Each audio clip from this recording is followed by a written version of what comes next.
Kubaaniriza olwaleero lunasabye okwogerako n'eggwanga ate n'okubeebaza okubeerawo kutuusa obubaka bwange eri eggwanga. Bannayuganda bangi badde balindiridde nga beebuuza ki kyenzirako, ki kyendowooza, ki kyenkola. Njala kuddamu ensonga bbiri enkyaleero okutangaza kyendiko. Ekisooka okukakasa bana NUP nti nkyali memba mujjuvu, sinaba kuloota yadde okulowooza okuva mu kibiina kye natandika mu bwagazi ne mu kwewaayo ne mu kwefiisa. Singa nali njagala byangu nandibadde ngenda na biriwo, naye okutandika Nup ne bannange kwali bumalirivu na bwagazi bwakolagana n'abalala okukyusa Uganda. N'olwekyo tewali muntu yenna ajja kungoba mu Nup, tewali agenda kunsindiikiriza. N'abadde bagezaako okunsindiikiriza nti ngende, njala bagamba nti wendi, era ngenda kwetaba mu bbanga eriddako mu mulimu omunene ogw'okukyusa enkola y'ekibiina. Ekibiina kibe nga tekitambula nga bwe twagala okujja mu buyinza, nga kitambulira mu biragiro naye nga kitambulira mu kugoberera amateeka n'emitendera, okuwuliziganya nga waliwo obutakkaanya ku nsonga yonna, okuwabuligana n'okuwangana ekitiibwa. Obanga oli memba, oli mukulembeze, oli full soldier, yenna gwe bawa ddata, gwe bapangisa okunvuma, ojja kunvuma ndi mu kibiina era nja kuddamu nga ndi mu kibiina. N'olwekyo sigenda kuseeseetuka, ndi deputy president w'ekibiina. Ekibiina weekiri nakiteekako amaanyi gange, obudde bwange. N'olwekyo omuntu yenna alowooza nti bw'onontyobola nga nva mu kibiina mwendi. Ekyokubiri, okuddamu okutegeeza eggwanga ensonga gye nayisa mu kiwandiiko nti siina musango gwe nazza, era n'abagamba nti nyina omusango gwe nazza tebagunnyonnyola mu mateeka okuggyako okupalapalanya. So kye nategeeza eggwanga nakali kye ntegeeza eggwanga nti buli kyenkola nkimanyi era nkitegeera, ate siri kapeere mu kutegeera amateeka. Ekyokusatu, okutegeeza abo bonna be tukkaanya mu Uganda gye twagala okuzimba empya nti nja kubeera nammwe era sijja kukyuka era sikyukanga, naye okujjako okweyongera obumalirivu, naddala nga ndaba embeera eyagala okujjawo ey'okusindiikiriza, okunyigiriza n'okutyoboola abantu abakoze byonna kye tusobola okuzimba wetutuuse. Nja kutambula nammwe, si mu NUP mokka, n'ebibiina byonna ne bassekinnoomu abakkiriza mu nkyukakyuka era nga bakkiriza nti Uganda weeri yeetaaga obununuzi obw'amangu. Kino eraliikiriza nti mu kiseera Omwami Museveni amaze okulangirira obwakabaka bwe, ate ffe abaagala enkyukakyuka tuli mu kulwanira bukunkumuko na bitole bya mmere.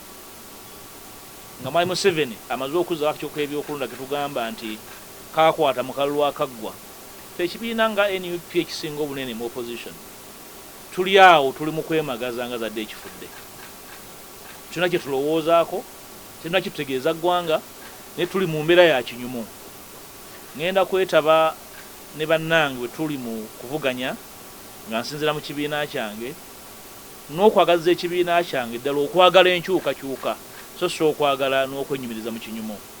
Tukole ebyo ebisoboka nene munda mu kibiina okulaba nti wabeerawo enkyukakyuka ezinaalambulula enkwata y'ensonga, enkwata y'ensimbi, enkwata y'obukulembeze n'empisa mu kibiina okutwaliza wamu, kubanga kye kimu ku bintu ebyekkekwa mu kibiina kyaffe. Njagala kugumya bannayuganda naddala abawagizi baffe abali ebunaayira. Bannaffe abali ebunaayira batuwagidde nnyo okuva bwe twatandika NUP. Beewaayo nnyo obudde bwabwe, ssente zaabwe ze bafuna mu bugubi okuyimirizaawo emirimu gy'ekibiina. Njala bategeeza nti sigenda kuseeseetuka ku ebyo bye mumanyiiko era bye nkyaliko. Ekyokubiri nti nze ne bannange abalowooza nti tuziŋŋamye okukwatagana okulaba nti tuteekawo enkyukakyuka ez'omuggundu mu mateeka agafuga ebyokulonda, kubenga okwetaba kwammwe mu byobufuzi tekukoma kuteeka biwandiiko ku mitimbagano na kusonda ssente, naye nga musobola okulonda, musobola n'okubaako bye mubuuza mu butongole ne muddibwamu nga bannayuganda ab'obwebange, nga mwe muli n'okuteekawo ennongoosi za musemateeka okulaba nti bannaffe abali e Bulaaya, abali e Bunaayira, abali mu nsi nga babonaabona beetaba mu kukyusa eggwanga lino so si mu bigambo bugambo.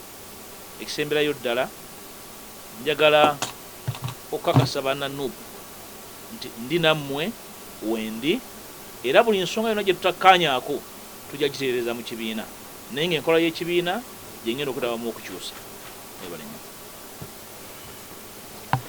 Some question? Yes, sir. Mention you.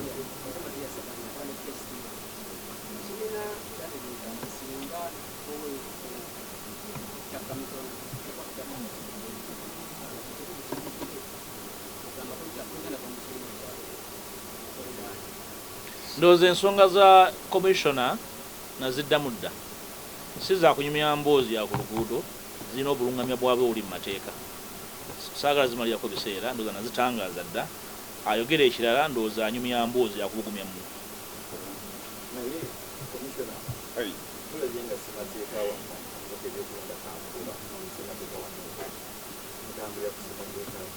badde nsaba ekibuuzo ekyo kiwali essaabawandiisi w'ekibiina ye custodian wa ssemateeka w'ekibiina era omubuuze lwaki na buli kati tetulina ssemateeka mutongole omubuuze ne mwasinziira byalangirira mwabijja.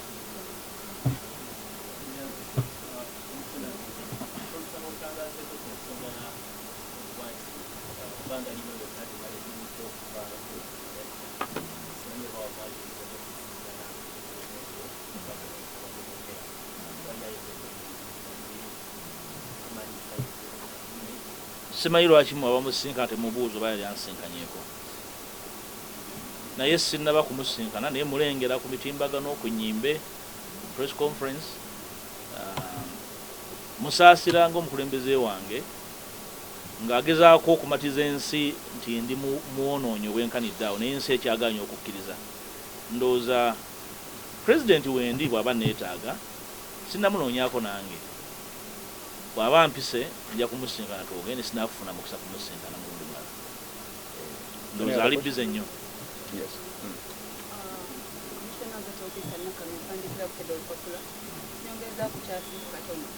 Emabegakaawo pulezidenti wa Nup yayita olukiiko lw'abantu bonna aba Nup naye kiteeberezebwa abantu bonna aba Nup nga ababaka ba Nup naye kiteeberezebwa nti tewaliyo.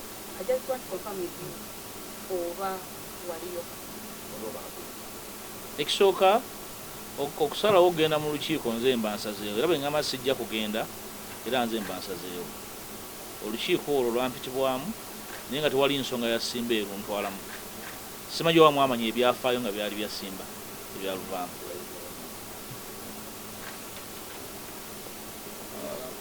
Sitera nnyo kwagala kwetaba mu nkiiko za mukolo bukolo.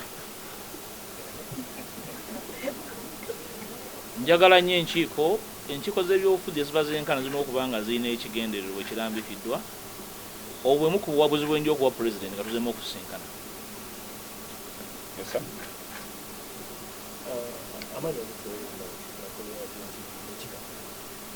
Njagala kubuuzaako ku nsonga y'agamba nti weekweka nnyo Obwakabaka bwakugambako mubuuzi ekitiibwa waaki naye ng'ate ebona tebijja mu ekyo nga kiriwa kyenkola nga zegala nti walya ssente okusinziira ku bbaluwa eyanne kati ndi ku peegi ki naawe. Ekisooka ekitiibwa tebakigabira ku luguudo. Oyo yenna akementererwa emmeeme olw'ekitiibwa nyinimu kye yampa alina obusaasizi bwange. Simanyi wammwe gy'ova olina yaba ebitiibwa bameka ku kyalo oba mu famire naye nange sajjuza foomu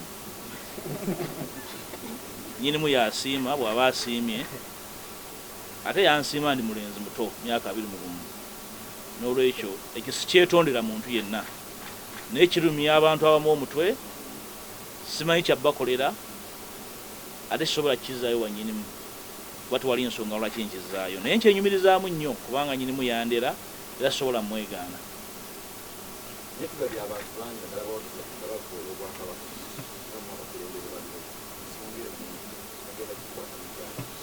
Ekibuuzo ekyo nze abantu badde kibuuza balala ku rekodi nze omu ku bukulembeze yavaayo okubagambako nga batiibwa buli muntu abatya obubagambako. Sirowooza nti omuntu avuma abantu alina kyatugattako naye era nkimanyiiko nti waliwo abamu mu Nup abamu ku ffe abaagala okuteekawo oluwonko n'institutions ezimu mu bugenderevu naye nga teboogera gwe bakolera. Manyi kigenderere naye situjja kikkiriza. Kyenjogeddeko ku discipline gye tulina okuzza mu NUP. Yes, Rachel. Ekibuuzo kyange tulaba ebbaluwa ez'enjawulo ziraga nti ekibiina kyo kikutadde kikuggyeemu obuzi tofuuse kiwagi ekibiina. Ekirungi ebbaluwa zonna nziddamu naye ezimu tebazibawa ku mitimbagalo simanyi lwaki. Mu bagambe bonna bazibaddemu. Ekyokubiri ku level eya waggulu obukulembeze tebabukola batyo. Okutegera kwange okw'obukulembeze nza kwa njawulo. Tukkirize nti NUP kibiina kito okuyiga kukyali kungi naye tujja bikwata ffenna tujja bitereza. Yes, Shaman.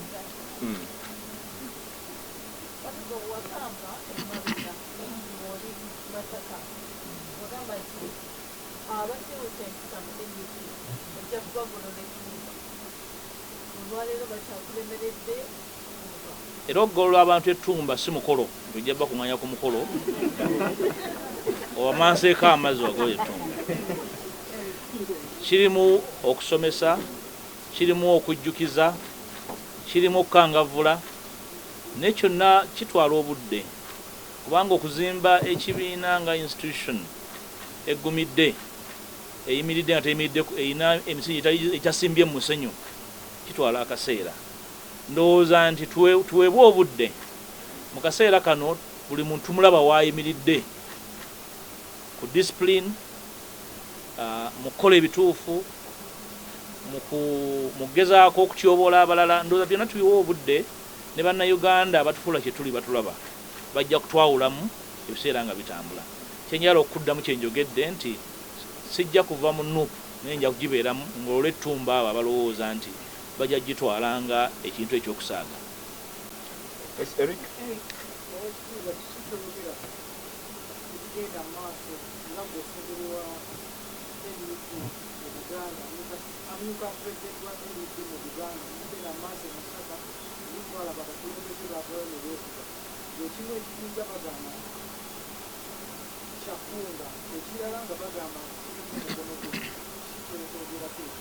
Ensonga z'e Masaka naziwaako obuwabuzi era obuwabuzi obwo buli ku record.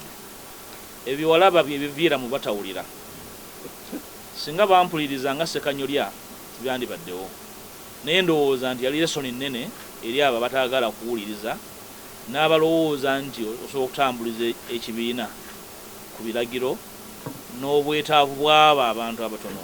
Okuwabula kwange kwe nawa e Masaka nkyakuyimiriddeko nti ebintu ebimu birina okuyimirira, buli muntu ategeere gy'alina okukwata.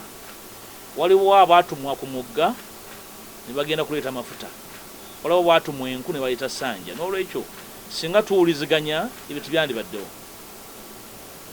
Yes, Wandera. The last two. Wandera and Sam. You've been very good about fighting the visions and fighting look. And then maybe take interest to be a memory lane in other parties where I've seen such fights. And it would be very hard for us to say those parties are standing. For instance, this and your own party from which you came. The fights seem relentless to move now. Do you think there is a future in move, and how are you going to handle that? First of all, it's not about me as an individual. It's about the collective. If there is good faith in what we do to put to rest the fight, they will rest. But if there are people in there intended to incubating and keeping the fights raging on, they will be there. Goodwill, commitment will put right all these challenges. I have no doubt in my mind. I don't want to speak about other parties. The issues could have been different, and the actors could have been different, motivation different. I'm talking about NUP, a party I founded and no better. I believe there's no amount of disagreement that cannot be resolved with commitment and goodwill. Yes, Sam. Then last one.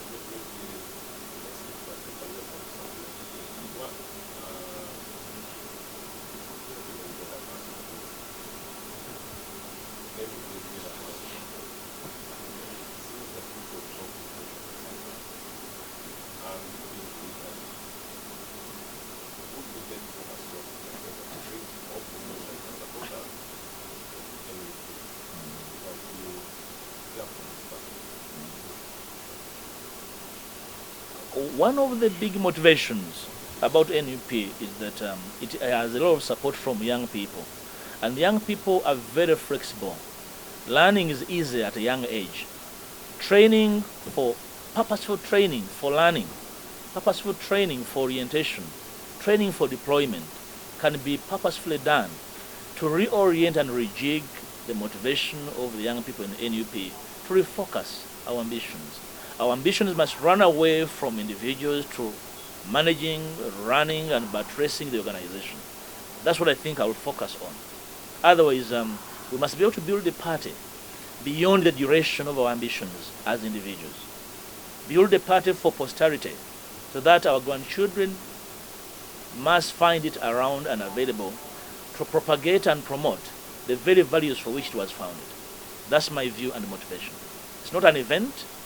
It's a long haul and must be commitment to go the long haul. Give me a chance to ask his question.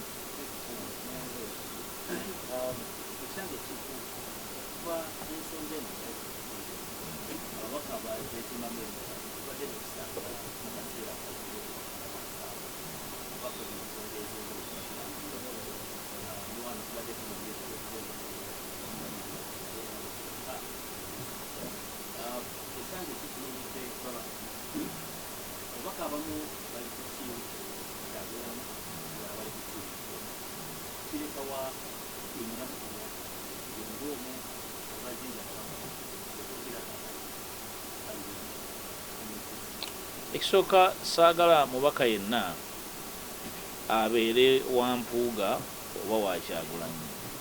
Singa omukufu olwaleero Mukama amujjula obeera waani nfuuka waani. Ababaka ndowooza babeere encouraged okuyimirira ku principle.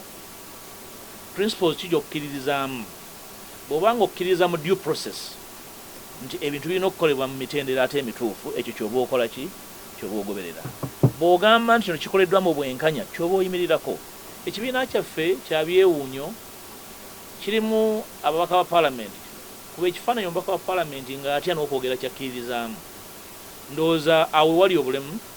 Ababaka nabo tebeetaaga kuggyako ngalo, bakyetaaga obuyambi bungi okutegeera nti ekifo ky'omubaka wa paalamenti kifo kikulu nnyo, n'olwekyo obeera n'obuvunaanyizibwa okuyimirira ku kyokkiririzaamu ate n'okyogerera awatali kutiisibwatiisibwa. Eyo ensonga enkulu. Mwebale nnyo bannange.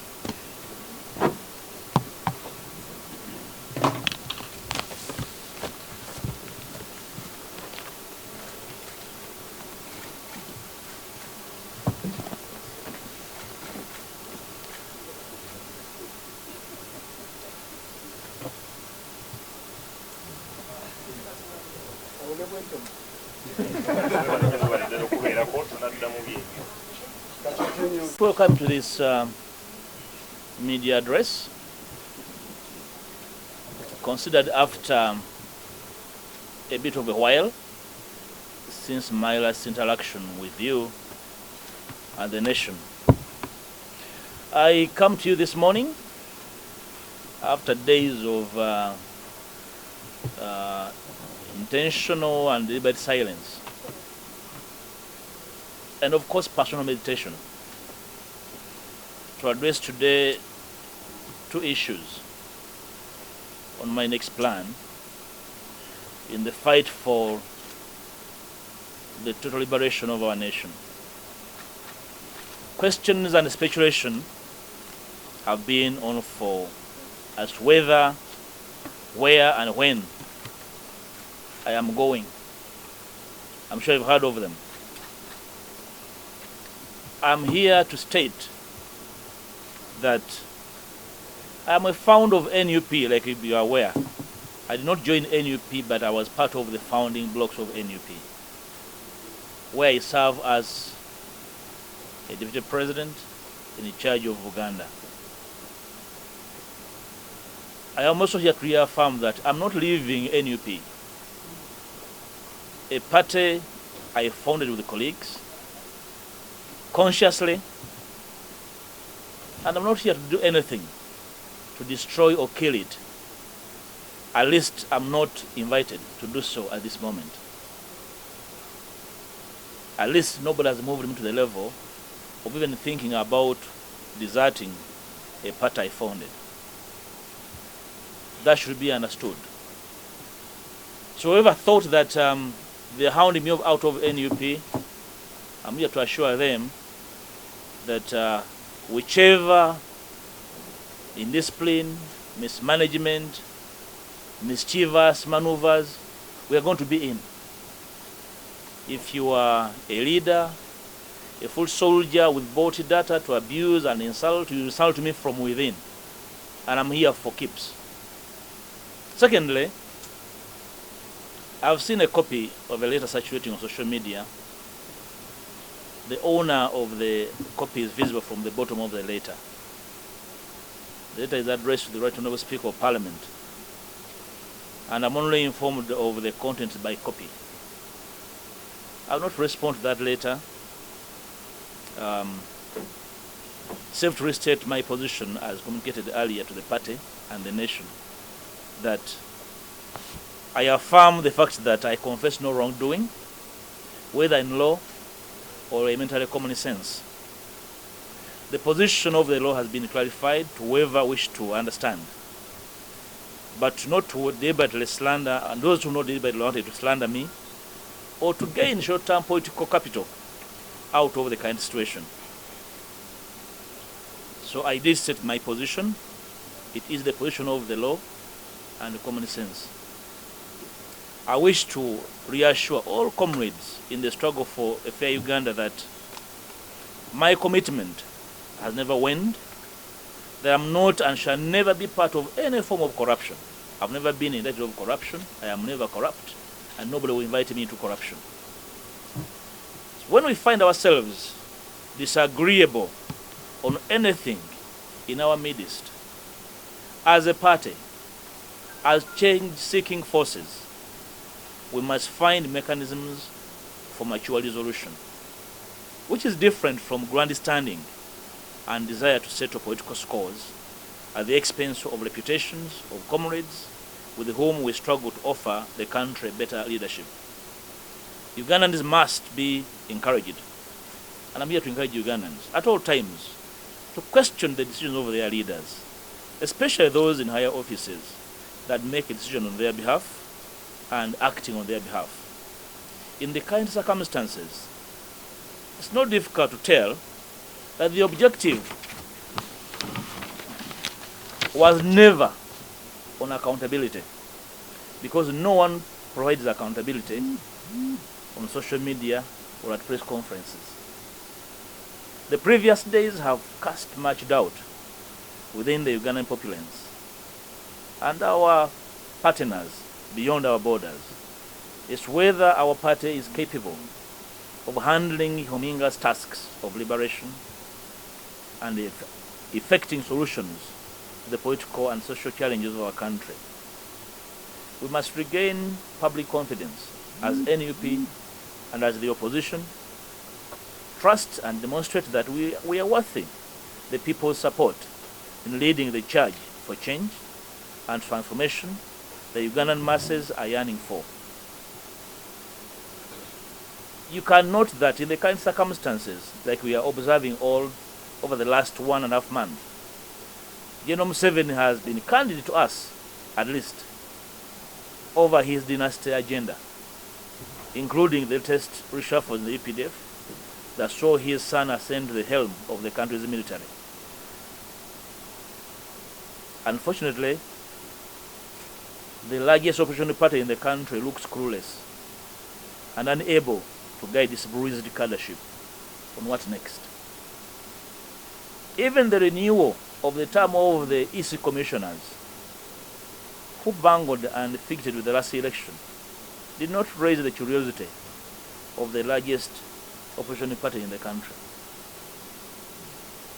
Let me now assure the entire NUP leadership, membership and supporters and the general public that NUP is my party, and I harbor no intention whatsoever of leaving, like I said.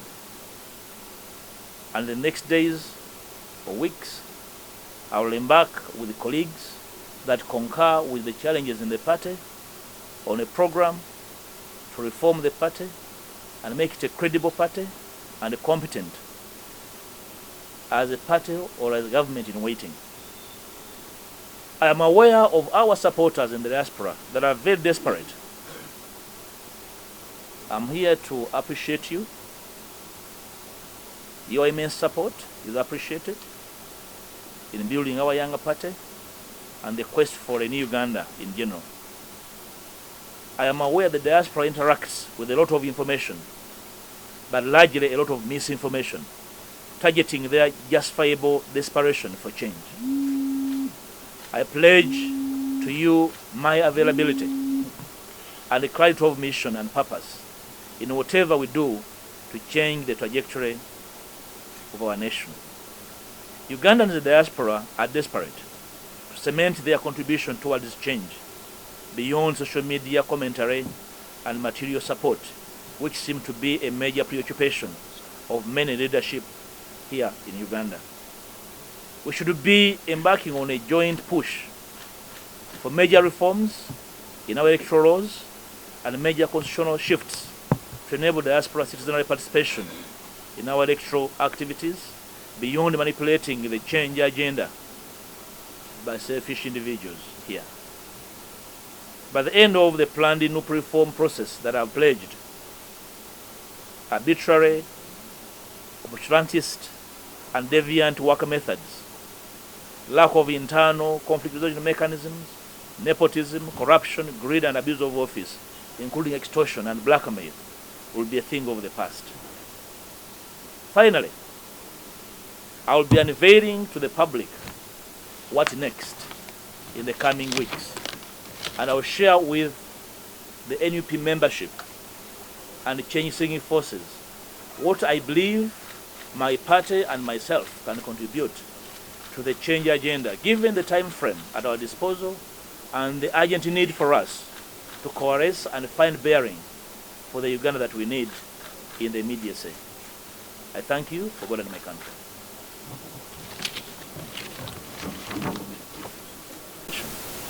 1, 2, 3 questions.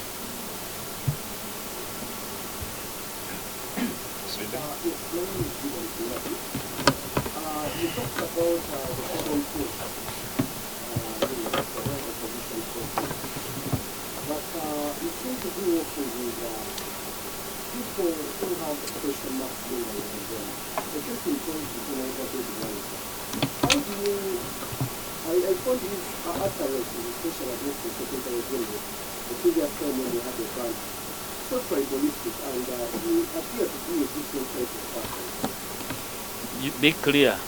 Well, You are saying he has question marks. Will you start with the question marks yes. on him? Yes, the question marks border on the tribal undertone that usually propagates, and the case in point is just a few weeks ago, if you are active on X, you will see a number of comments that we made against the Secretary General, which I find not problematic. The only problem I find with them is him trying to paint a picture that and it's problematic for us that any college, any Mpuga, maybe is working for the program. We seem to be in the fire Mpuga, but moving The Honorable Bedwanika is very articulate. When you find him, ask him those questions. I don't speak for him. Okay. Then secondly, Would you be fair to others answer one question? Which media house? Hey, mind. Yes. Please do.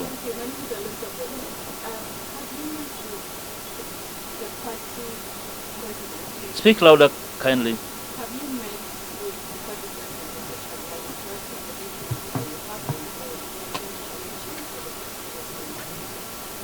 First of all, I have not had a meeting with my party leader. I have only been hearing him speak on the media, at funerals and at press conferences. and others, trying so hard to convince the country that I'm a terrible human being, and the country has not accepted. So we have not met. Unfortunately, maybe in the coming days we will be able to meet, if he pleases. I cannot force him to meet me, but if he pleases, he's my leader.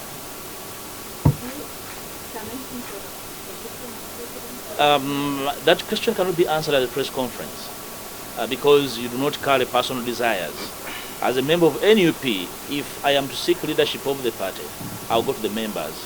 I am not sure this press conference has members of the party. Yes, Shamin?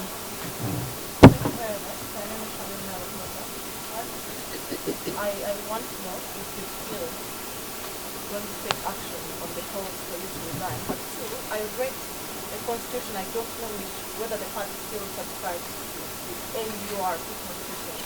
But that constitution gives powers to the president to dismiss any member. It's starting with either section or article 9 of it. The president will dismiss any member on questions of indiscipline. Does it interfere with that in the short period possible? Well, I think I answered issues to do with the resignation in my communication. I don't want to repeat them. Secondly, the bearer of the powers to determine discipline, I'm not aware of who is the custodian of discipline. But if there is any processes that are going to determine discipline of an individual, they should be undertaken. Okay? So I don't believe in grandstanding. If anybody has an issue about with a member, the processes must be pursued to the letter. Proceed. Okay. I think either a year back or a few months back, we asked, were there issues between the party president and his leader of opposition? And all this was placed under the carpet. And seemingly, there are even more than we can be able to tell. Can you confirm that? I don't have personal issues with my president. If the president has issues with me, go and ask him. Any question, colleagues? We switch to Luganda. Thank you.